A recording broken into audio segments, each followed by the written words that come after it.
Welcome to today topic.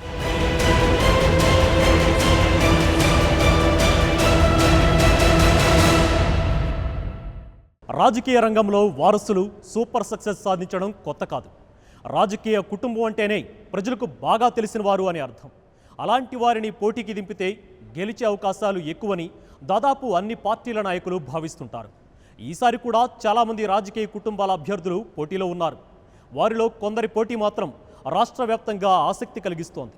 ఏపీలో అందరికీ తెలిసిన నాయకులు కొత్తగా బరిలోకి దిగిన వారు కూడా సత్తాను చాటడానికి తాపత్రయపడుతున్నారు. వైఎస్ఆర్ కాంగ్రెస్ పార్టీ అధ్యక్షుడు జగన్మోహన్ రెడ్డి ఈసారి ఎన్నికల్లో గెలిచి ముఖ్యమంత్రి కావాలని ఆరాటపడుతున్నారు. మాజీ ముఖ్యమంత్రి వైఎస్ రాజశేఖర రెడ్డి తనయుడిగా జగన్ మొదటిసారి కడప నుంచి ఎంపీగా ఎన్నికయ్యారు. హెలికాప్టర్ ప్రమాదంలో వైఎస్ మరణించిన కొంతకాలానికి జగన్ వైఎస్ఆర్ కాంగ్రెస్ పార్టీకి అధ్యక్షుడయ్యాడు. 2014 ఎన్నికల్లో అధికారంలోకి రావడానికి శాయశక్తులా ప్రయత్నించినా అది సాధ్యం కాలేదు. ఈసారి ఎలాగైనా గెలిచి అధికారంలోకి రావడానికి సర్వశక్తులు ఒడ్డి పోరాడుతున్నారు.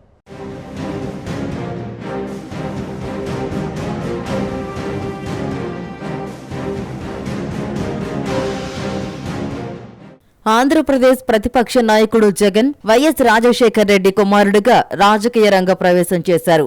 రాజకీయ వారసుడిగా ఆయన కడప లోక్సభ నియోజకవర్గం నుంచి కాంగ్రెస్ టికెట్ పొందారు. 2009లో కాంగ్రెస్ అభ్యర్థిగా, 2011 ఉప ఎన్నికల్లో వైసీపీ అభ్యర్థిగా ఆయన 2 సార్లు కడప ఎంపీగా ఎన్నికయ్యారు.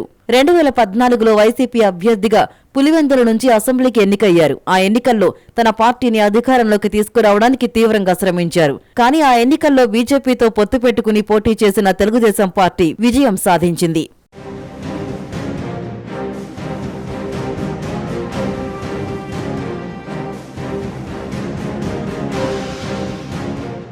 రెండు 2014 ఎన్నికల్లో వైసీపీ ఓడిపోయిన తర్వాత గత 5 ఏళ్లుగా ఆయన 2019 ఎన్నికల్లో గెలవడమే లక్ష్యంగా పావులు కదిపారు. తెలుగుదేశం పార్టీపై ఆరోపణలు, విమర్శలతో పాటు అసెంబ్లీలోనూ అడుగడుగునా నిరసన గళం వినిపించారు. చంద్రబాబు ప్రభుత్వం ప్రజలకు మేలు చేయడం లేదని, అవినీతిలో కూరుకుపోయిందని ఆరోపించారు. తమ పార్టీకి చెందిన ఎమ్మెల్యేలను చంద్రబాబు ఫిరాయింపులకు ప్రోత్సహించారని, నైతిక విలువలకు తిలోదకాలిచ్చారని విమర్శించారు. సుదీర్ఘ పాదయాత్ర ద్వారా ప్రజలకు చేరువ కావడానికి జగన్ ప్రయత్నించారు.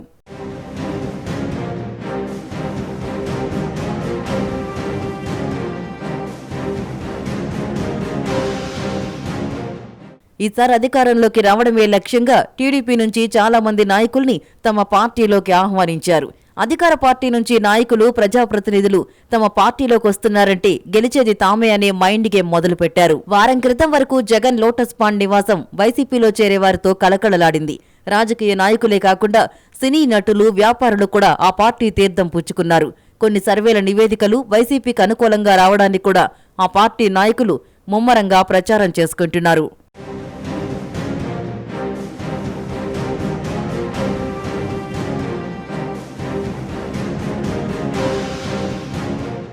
రోజుకు 3-4 చోట్ల జగన్ ప్రచారం చేస్తున్నారు. ముఖ్యమంత్రి చంద్రబాబు మీద, ఆయన ప్రభుత్వం మీద ఆరోపణలకు ఎక్కువ సమయం కేటాయిస్తున్నారు. అవినీతి, అక్రమాలతో టీడీపీ వారు రాష్ట్రాన్ని భ్రష్టు పట్టిస్తున్నారని ఆరోపిస్తున్నారు. ప్రత్యేక హోదాపై యూటర్న్ తీసుకోవడం పైన జగన్ విమర్శలు గుప్పిస్తున్నారు.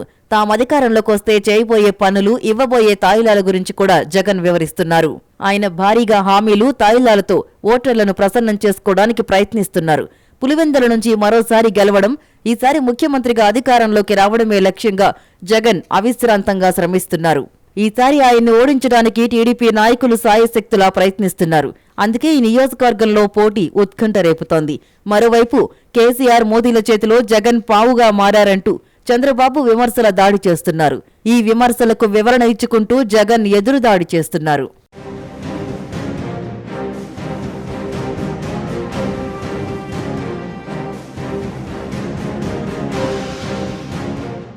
ఏపీ రాజకీయాల్లో తనదైన శైలి ఉన్న నాయకుడు బాలకృష్ణ.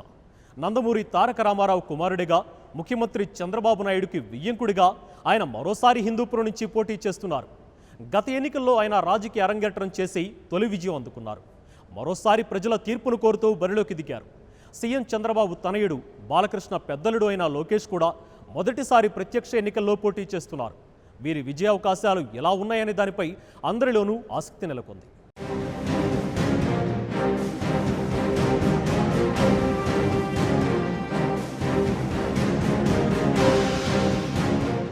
ఏపీ అసెంబ్లీ, లోక్సభ ఎన్నికల బరిలో చాలా మంది రాజకీయ కుటుంబాల అభ్యర్థులు బరిలో ఉన్నారు. అయితే అందరిలోనూ ఎక్కువ మందికి ఆసక్తి కలిగించే అభ్యర్థుల్లో నందమూరి బాలకృష్ణ ఒకరు. ఎన్టీఆర్ నట వారసుడిగా ఆయన కెరీర్ ఇప్పటికే సూపర్ డూపర్ హిట్. రాజకీయ వారసుడిగా కూడా 2014లో తొలి విజయం అందుకున్నారు. హిందూపురం అసెంబ్లీ నియోజకవర్గం నుంచి 16,196 ఓట్ల మెజారిటీతో గెలిచారు. మరోసారి ఎమ్మెల్యేగా టీడీపీ అభ్యర్థిగా పోటీ చేస్తున్నారు. ఆయన ప్రచారమంతా వైవిధ్యంగా సాగుతోంది.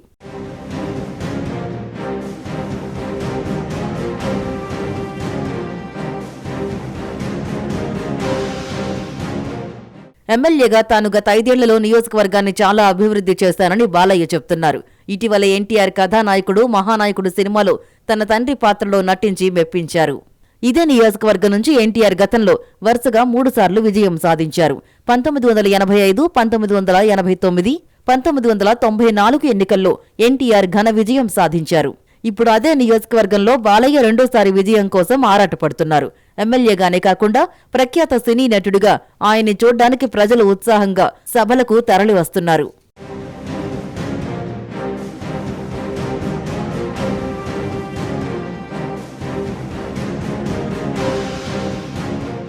పంచ్ డైలాగులు, ఉత్సాహభరితమైన ప్రసంగాలతో బాలయ్య ప్రజల్లోకి వెళ్తున్నారు. అయితే ఈసారి బాలయ్యను ఓడించాలని వైసీపీ నాయకులు పట్టుదలతో ఉన్నారు. ఏకపక్షం అనుకుంటే గట్టి పోటీ ఎదురవుతోందని పరిశీలకులు భావిస్తున్నారు. ఈ పోటీని తట్టుకుని బాలయ్య విజయం సాధిస్తారా లేదా అనే దానిపై రాష్ట్ర వ్యాప్తంగా చర్చ జరుగుతోంది.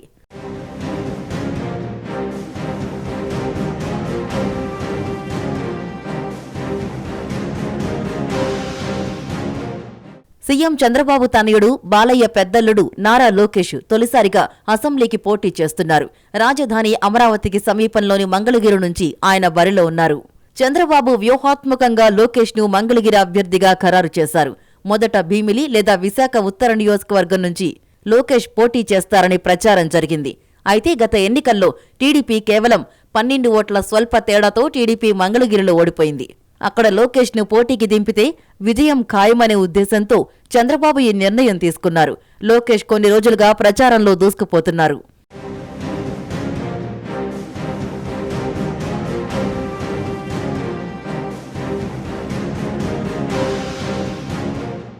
గత ఎన్నికల్లో స్వల్ప తేడాతో ఓడిపోయిన చేనేత కార్మిక వర్గ అభ్యర్థికి ఈసారి టీడీపీ టికెట్ ఇవ్వకపోవడంతో ఆ వర్గానికి చెందిన కొందరు అసంతృప్తితో ఉన్నారు. వారిని బుజ్జగించడానికి టీడీపీ నాయకులు ప్రయత్నాలు మొదలుపెట్టారు. లోకేష్ ను గెలిపిస్తే చేనేత వర్గాలతో పాటు అందరికీ మేలు కలుగుతుందని హామీ ఇస్తున్నారు. ఈ అసంతృప్తి ప్రభావం లోకేష్ విజయ అవకాశాలపై పడకుండా చూడ్డానికి చేయాల్సిందంతా చేస్తున్నారు. ముఖ్యమంత్రి కుమారుడు కావడం లోకేష్ కు అదనపు బలం. అలాగే రాజధాని అమరావతి నిర్మాణానికి బాబు ప్రభుత్వం నిర్విరామంగా కృషి చేస్తోందని, దీనికి ప్రజలు కూడా మద్దతివ్వాలంటూ తెలుగుదేశం నాయకులు వివరిస్తున్నారు. వైసీపీ ధీటైన సవాలును ఎదుర్కొని లోకేష్ గెలుస్తారా అనేది ఉత్కంఠ కలిగిస్తోంది.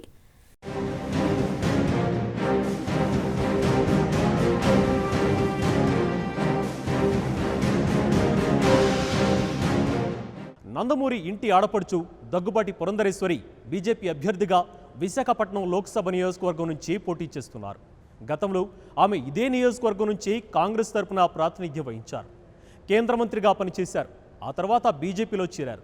2014లో బీజేపీ తరపున రాజంపేట నుంచి పోటీ చేసి ఓడిపోయారు.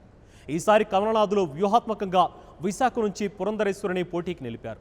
నందమూరి బాలకృష్ణ చిన్నలుడు భరత్ టీడీపీ అభ్యర్థిగా పోటీ చేస్తున్నారు.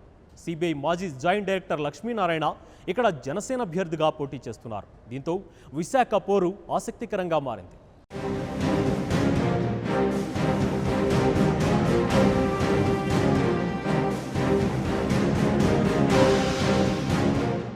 విశాఖపట్నంలో లోక్సభ నియోజకవర్గంలో 2 రాజకీయ కుటుంబ వారసులు పోటీలో ఉన్నారు. వారిద్దరికీ నందమూరి కుటుంబంతో అనుబంధం ఉండడం విశేషం. ఎన్టీఆర్ కుమార్తె దగ్గుబాటి పురంధేశ్వరి బీజేపీ అభ్యర్థిగా పోటీ చేస్తున్నారు.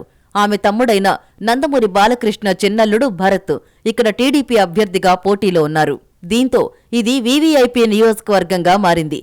జగన్ అక్రమాస్తులపై విచారణ జరిపిన సిబిఐ మాజీ డైరెక్టర్ లక్ష్మీనారాయణ జనసేన అభ్యర్థిగా పోటీ చేస్తున్నారు. లక్ష్మీనారాయణను జనసేన అభ్యర్థిగా ప్రకటించగానే విశాఖలో పోటీ స్వరూపం మారిపోయింది. హోరాహోరీ పోరు మొదలైంది.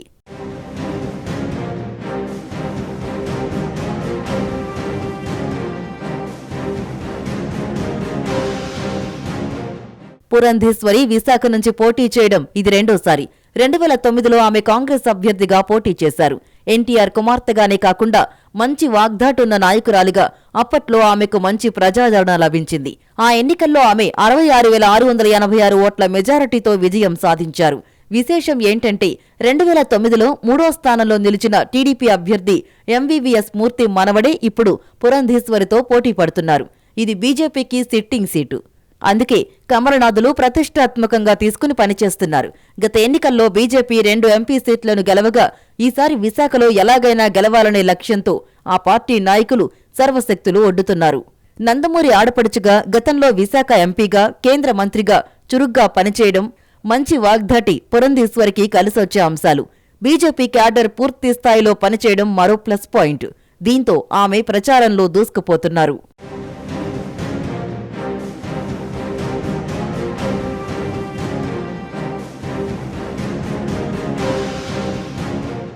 టీడీపీ అభ్యర్థి భరత్ రాజకీయాలకు కొత్త. యువరక్తం కొత్త నీరు అంటూ టీడీపీ నాయకులు ప్రచారం చేస్తున్నారు. అయితే పురంధేశ్వరి ముందు భరత్ ఏమాత్రం సరితూగడని, ఆమెను గెలిపిస్తేనే విశాఖ అభివృద్ధి చెందుతుందని కమలనాథులు జోరుగా ప్రచారం చేస్తున్నారు. దీంతో అభ్యర్థి బలం కంటే ముఖ్యమంత్రి చంద్రబాబు నాయుడు బంధువుగాని భరత్ తరపున ముమ్మరంగా ప్రచారం జరుగుతోంది. ఇక్కడ టీడీపీని గెలిపించుకోవడం తమకు ప్రతిష్టాత్మకమని ఆ పార్టీ నాయకులు పట్టుదలగా ఉన్నారు. అయితే జనసేన అభ్యర్థిగా లక్ష్మీనారాయణ బరిలోకి దిగడంతో సీన్ మారిపోయింది. నిజాయితీ గల సీబీఐ అధికారిగా ఆయనకు పేరుంది. జగన్ కేసు దర్యాప్తుతో పాటు ఇంకా అనేక కుంభకోణాలపైన నిజాయితీగా నిక్కచ్చిగా విచారణ జరిపిన మచ్చలేని అధికారిగా ఖ్యాతి పొందారు. విశాఖ పూర్తిగా అర్బన్ నియోజకవర్గం, విద్యావంతులు ఎక్కువ. ఇదే తనకు కలిసొచ్చే అంశంగా లక్ష్మీనారాయణ నమ్మకంతో ఉన్నారు. దీంతో పురంధేశ్వరి ఈ పోటీని ఎదుర్కొని విజయం సాధిస్తారా అనేది ఆసక్తి కలిగిస్తోంది.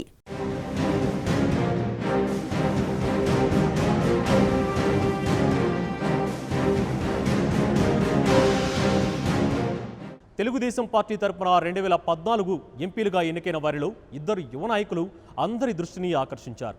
వీరిలో ఒకరు గల్లా జయదేవ్, మరొకరు కింజరపు రామ్మోహన్ నాయుడు. వీరిద్దరూ రాజకీయ కుటుంబం నుంచి వచ్చిన వారే. లోక్సభలో ఏపీ తరపున తమ వాణిని వినిపించడంలో వీరిద్దరూ ముందున్నారు.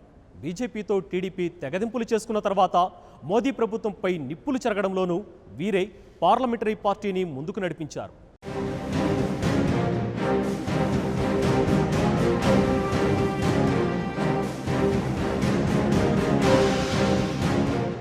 రాజకీయ కుటుంబాల వారసులుగా గెలిచిన వారిలో కొందరు మాత్రమే అందరి దృష్టిని ఆకర్షించేలా సత్తా చాటుతుంటారు. వీరిలో గుంటూరు ఎంపీ గల్లా జయదేవ్ ఒకరు. మోదీ ప్రభుత్వంపై అవిశ్వాస తీర్మానం సందర్భంగా జయదేవ్ సుదీర్ఘ ప్రసంగం టీడీపీ నాయకులకెంతో సంతోషాన్ని, సంతృప్తిని ఇచ్చింది.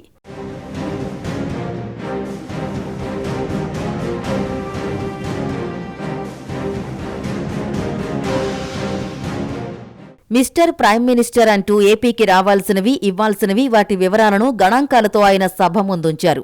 అలా ఏపీ టీడీపీ ఎంపీల్లో ఆయనే హీరో అనే క్రెడిట్ పొందారు. కాంగ్రెస్ మాజీ మంత్రి గల్లా అరుణకుమారి తనయుడైన జయదేవ్ 2014లో తొలిసారి గుంటూరు నుంచి పోటీ చేసి గెలిచారు. ఈసారి మళ్లీ గెలవడానికి బరిలోకి దిగారు. ఎంపీగా తానేం చేశానో వివరిస్తూ ప్రచారం చేస్తున్నారు.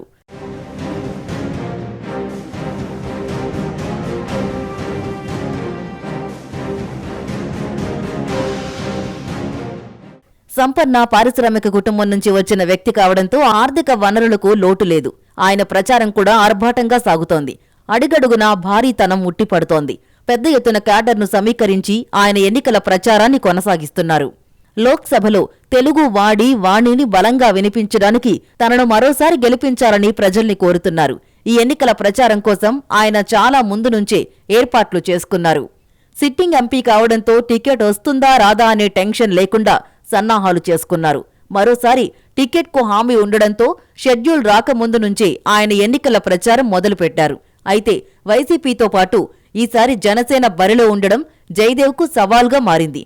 దీంతో గుంటూరులో ముక్కోణపు పోటీ ఆసక్తికరంగా జరుగుతోంది.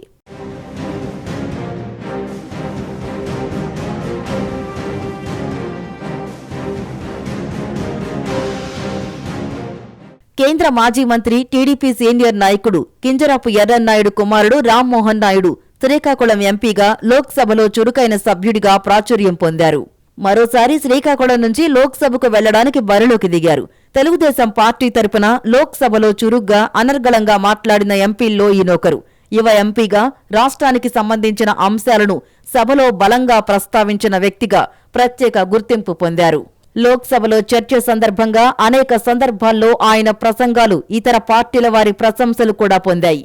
అంశం ఏదైనా హిందీలో మాట్లాడుతూ ఏపీ హక్కులు, ప్రయోజనాలను సభకు వివరించడం ద్వారా ఆయన ప్రత్యేకతను చాటుకున్నారు.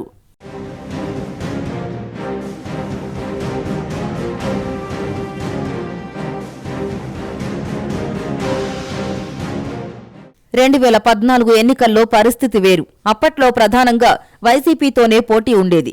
ఈసారి జనసేన ప్రబల శక్తిగా మారి పోటీ చేస్తోంది. ప్రచారంలోనూ ప్రత్యర్థులు గట్టి సవాల్ విసురుతున్నారు. దీంతో ఈ యువ ఎంపీ రెండోసారి ఖచ్చితంగా విజయం సాధిస్తారా లేదా అనేది ఆసక్తికరంగా మారింది.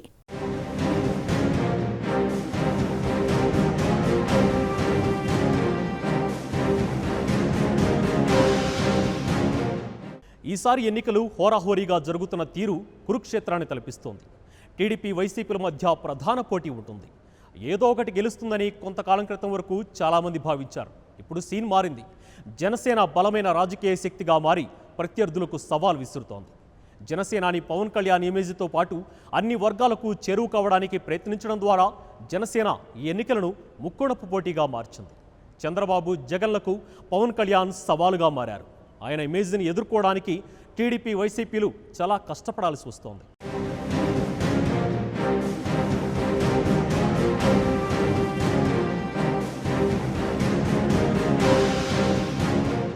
రెండు 2014 ఎన్నికలతో పోలిస్తే ఈసారి పరిస్థితిలో చాలా మార్పు వచ్చింది. ఆనాటి టీడీపీ, బీజేపీ కూటమికి పవన్ కళ్యాణ్ మద్దతిచ్చారు. కలిసి ప్రచారం చేశారు.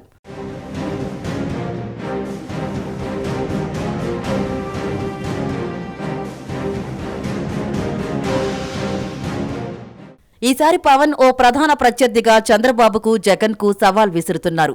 ప్రత్యేక హోదా, ప్రజల సమస్యలు, ఇతర అంశాలపై ప్రధాని మోదీ, ముఖ్యమంత్రి చంద్రబాబు వ్యవహార శైలిని పవన్ తీవ్రంగా తప్పుపట్టారు. ఏపీ ప్రయోజనాలపై రాజీ లేదంటూ గళమెత్తారు. జనసేనను బలమైన శక్తిగా తీర్చిదిద్దడానికి కొంతకాలంగా ఆయన కృషి చేశారు. దీంతో వివిధ వర్గాల ప్రజలకు ఆయన పార్టీ చేరువైంది. టీడీపీ, వైసీపీలకు ఇదే ఒక ఛాలెంజ్గా మారింది.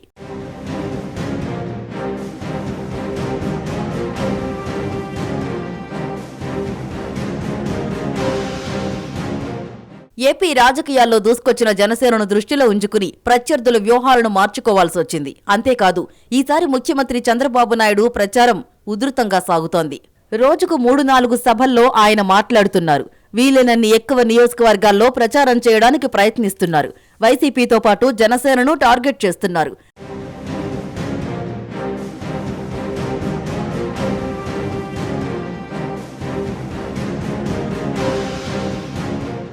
వైసీపీ అధ్యక్షుడు జగన్ కూడా ప్రచారంలో ఇంకా ఎక్కువ కష్టపడుతున్నారు. 2014లో అయితే నువ్వు లేకపోతే నేను అన్నట్టుగా రెండు పార్టీల మధ్య ప్రధానంగా పోటీ ఉండేది. ఈసారి జనసేన ఢీకొంటున్న కారణంగా జగన్ కూడా బాబుతో పవన్ పై విమర్శలు చేస్తున్నారు. వ్యక్తిగత విమర్శలకు కూడా వెనకడ్డం లేదు. వైసీపీ నాయకులు కూడా జనసేనపై మైండ్ గేమ్ కోసం ప్రయత్నాలు చేస్తూనే ఉన్నారు. ఇక జగన్ రోజు వీలైనన్ని నియోజకవర్గాల్లో ప్రచారం కోసం తీవ్రంగా ప్రయత్నిస్తున్నారు.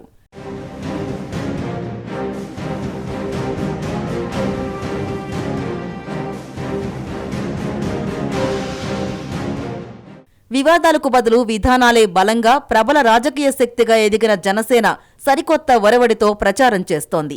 స్పష్టమైన వాస్తవిక దృష్టితో ఇచ్చిన ఎన్నికల హామీలను పవన్ తన ప్రసంగాల్లో వివరిస్తున్నారు. చంద్రబాబు, జగన్ కుటుంబాలే రాజకీయాలు చేయాలా అని సూటిగా ప్రశ్నిస్తున్నారు.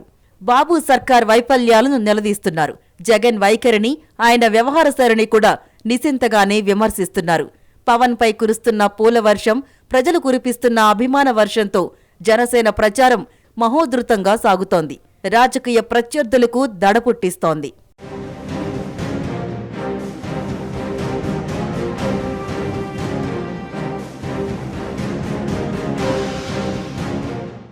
అటు వారసులు, ఇటు అధినేతలు ఏపీలో ఎన్నికల ప్రచారం ఉధృతంగా సాగుతోంది. రాజకీయ కుటుంబాల నుంచి వచ్చిన వారు మరోసారి విజయం కోసం తహతహలాడుతున్నారు. ప్రత్యర్థుల సవాళ్లను ధీటుగా ఎదుర్కోవడానికి వ్యూహాత్మకంగా పావులు కదుపుతున్నారు. మొత్తం మీద ముక్కోణపు పోటీలో విజయం ఎవరిని వరిస్తుందనేది ఆసక్తికరంగా మారింది.